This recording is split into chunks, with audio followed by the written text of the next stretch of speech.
And right now we're going through something called A Year with Men. And this has been an amazing year so far. We're about halfway through the program. And what it's doing is it's pulling all of our guys together, and I think each and every one of us are doing some real soul searching about who we are, what it means to be a man, and what it means to be a Christian man. And so what we have just finished was a task, and that is every guy in our group was supposed to tell a story. Now, I can't tell you the stories because what's said in our men's group has to stay in our men's group, but I can tell you about my thoughts about it. And I want to share a couple with you because I think you want to hear this. And that is, when we start out with this, our story, I'm thinking like, I don't know, is this going to go over? It's pretty touchy-feely. Is, our guy's going to relate to this? And so I said, okay, everybody is going to take one meeting time, and they get to tell their story. And it's just up to you. You can say whatever you want to tell us your story.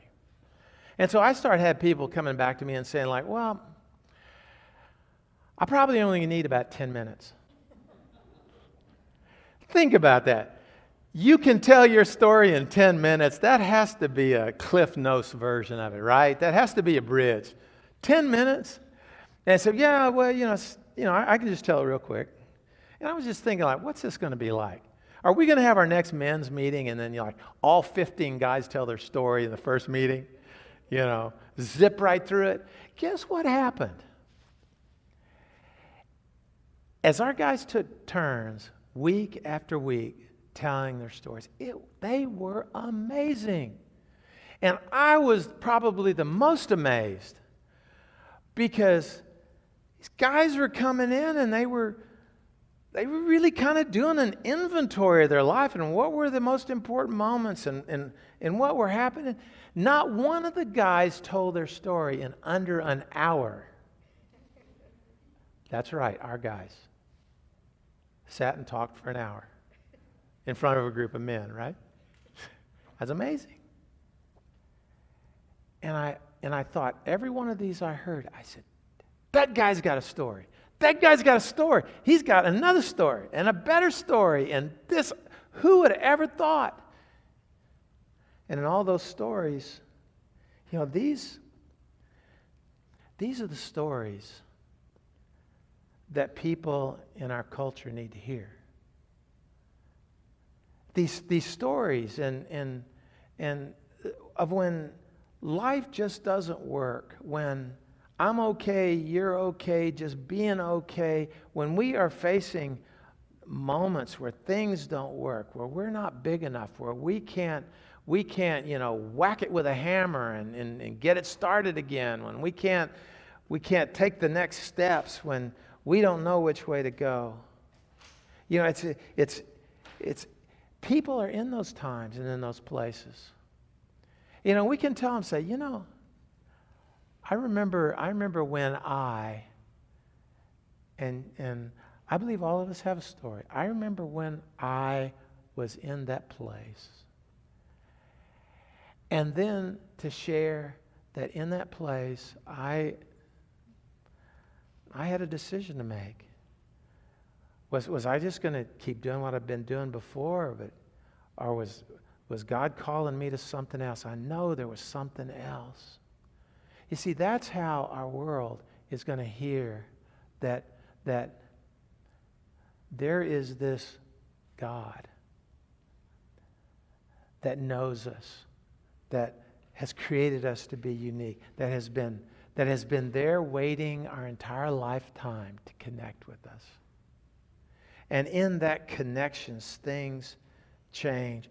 And one of the things that's going to turn our country around, I believe, is when Christians start sharing those stories. They don't need to know the gory details, but they need to know somebody else was stuck and lost and afraid and had no hope and was out of control, and that there was a God that connected with them.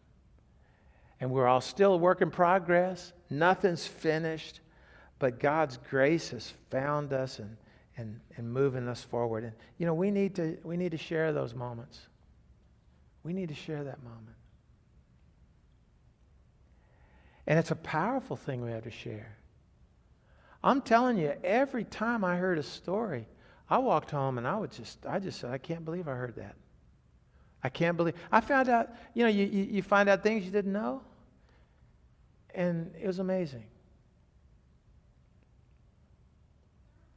And what that did to my spirit and how that encouraged me. We need to share that story. We need to share it. And we need to know that the Holy Spirit is going to work in us, in the hearts of people that we talk to. A lot of times we think the responsibility to save the world is us. Let me tell you the truth. Nobody can save somebody else. That's a God thing, right? Nobody can save anybody. Nobody can change someone's heart. We can talk about how our hearts were changed. But it's the Holy Spirit that turns hearts. It's the Holy Spirit that lets people hear the message of the unknown God that loves them and is the God that they were always hoping to find.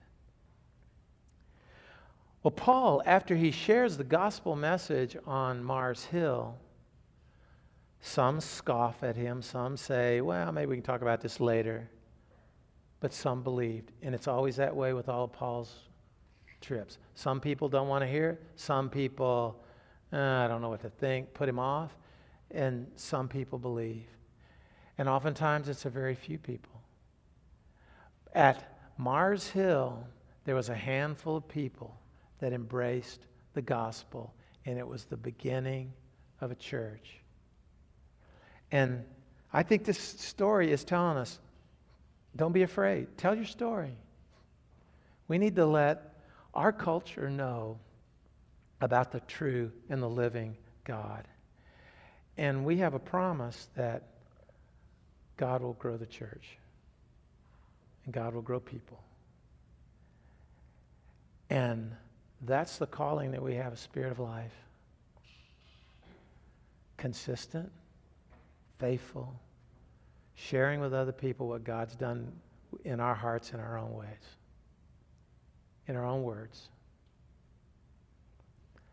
I believe we can do that.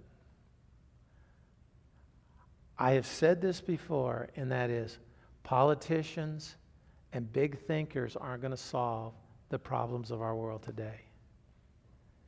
If you're thinking we're going to have an election and we're going to put a whole bunch of other people in there and they're going to be brilliant, you know nothing about American history. That's not what happens. I mean, we trade out people. I mean, the names on the doors, they change.